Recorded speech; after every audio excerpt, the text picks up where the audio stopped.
Pernahkah Anda berhenti sejenak di persimpangan jalan, menatap lampu yang berganti warna dari hijau ke kuning, dan menyadari bahwa jeda beberapa detik itu adalah garis tipis antara hidup dan mati? Hari ini kita menganggap remeh lampu kuning sebagai tanda untuk pelan-pelan. Namun, tahukah Anda bahwa nyawa Anda di jalan raya hari ini diselamatkan oleh trauma mendalam satu orang pria di tahun 1923? Sebuah trauma yang lahir dari bunyi besi beradu dan jeritan di jalanan Cleveland yang berdebu. Mari kita putar waktu ke belakang, ke masa ketika jalan raya adalah arena pertarungan tanpa aturan. Pria itu bernama Garrett Morgan. Lahir di Kentucky pada tahun 1877 dari orang tua yang dulunya adalah budak. Morgan bukanlah pria biasa yang menyerah pada nasib. Dengan pendidikan formal yang hanya sampai sekolah dasar, ia memiliki otak seorang jenius mekanik yang tak terbendung. Ia adalah pria yang memperbaiki mesin jahit ketika orang lain membuangnya. Pria yang menciptakan masker gas untuk menyelamatkan penambang yang terjebak. Namun, di balik semua kesuksesannya sebagai pengusaha kulit hitam terkemuka di Cleveland, ada satu masalah yang belum bisa ia pecahkan. Kekacauan mematikan di jalanan kota yang sedang bertumbuh pesat. Bayangkan sebuah dunia di mana masa lalu dan masa depan bertabrakan secara harfiah. Awal abad ke-20 adalah masa transisi yang brutal. Kereta kuda yang lambat harus berbagi jalan sempit dengan mobil-mobil bermesin yang melaju kencang. Belum ada jalur terpisah, belum ada aturan siapa yang harus jalan duluan. Persimpangan jalan adalah zona perang. Polisi lalu lintas hanya mengandalkan peluit dan lambaian tangan. Namun seringkali isyarat mereka tertelan oleh deru mesin dan keriuhan kota. Disinilah bahaya mengintai di setiap sudut, menunggu momen kelengahan yang fatal. Suatu sore yang cerah, Garrett Morgan sedang menikmati waktu bersama anak-anaknya. Sebagai seorang ayah yang protektif dan pengamat yang jeli, matanya selalu awas.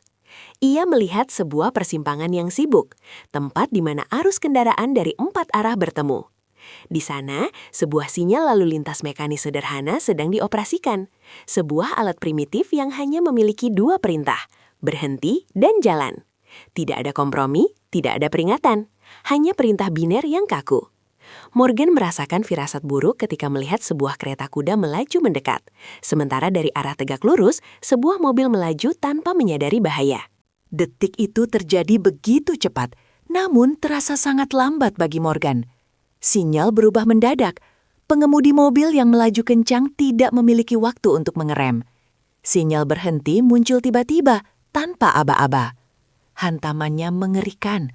Logam menghantam kayu, diiringi suara ringkikan kuda yang memilukan dan jeritan penumpang.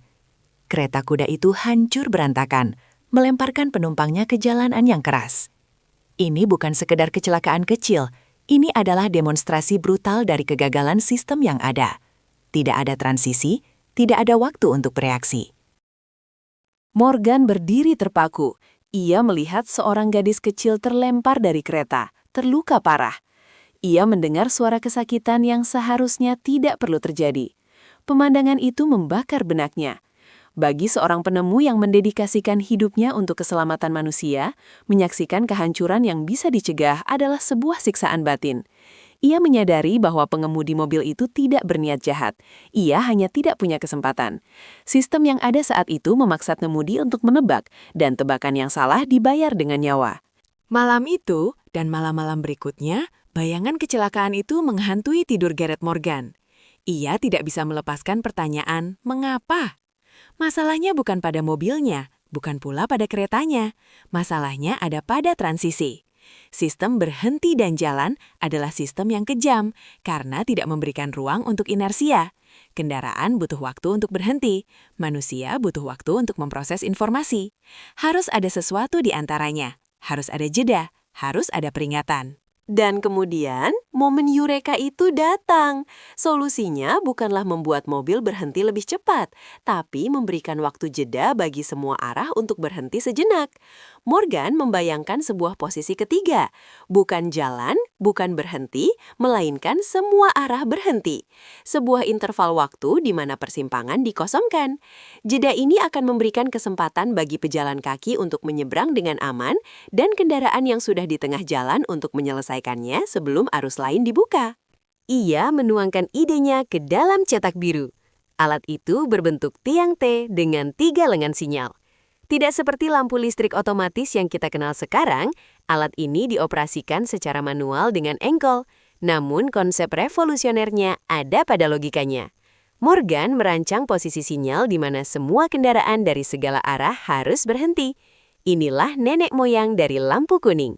Sebuah periode limbo yang diciptakan untuk keselamatan, sebuah nafas panjang sebelum pergerakan dimulai kembali. Dengan tangan terampilnya, sketsa itu menjadi nyata. Morgan membangun prototipe yang kokoh, tahan cuaca, dan mudah dioperasikan. Ia tahu alat ini harus murah dan efektif agar bisa diadopsi oleh kota-kota di seluruh Amerika.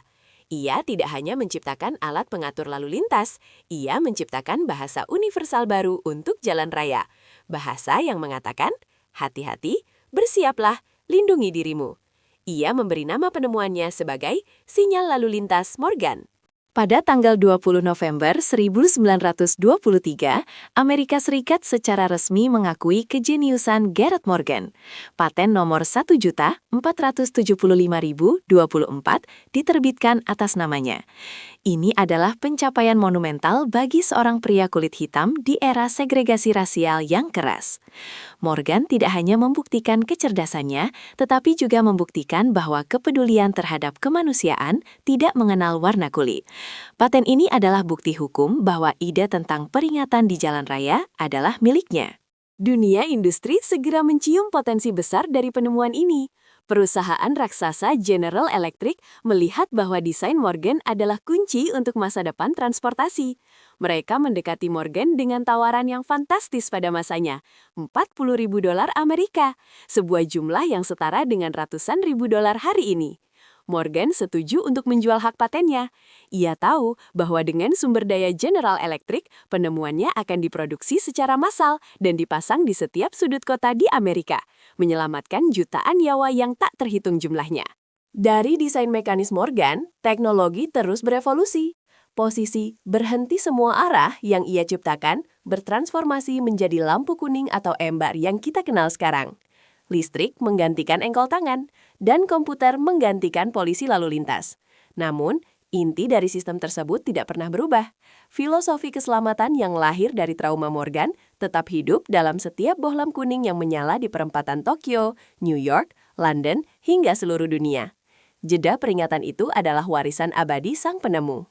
Jadi, di kali berikutnya Anda melihat lampu lalu lintas berubah menjadi kuning, jangan hanya melihatnya sebagai perintah untuk menginjak gas lebih dalam. Ingatlah momen mengerikan di tahun 1923 itu.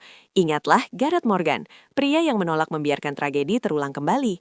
Lampu kuning itu adalah monumen bisu bagi kepedulian satu orang terhadap keselamatan kita semua. Sebuah kedipan cahaya yang mengatakan, sabar, nyawamu lebih berharga daripada detikan waktu. Terima kasih, Gareth Morgan.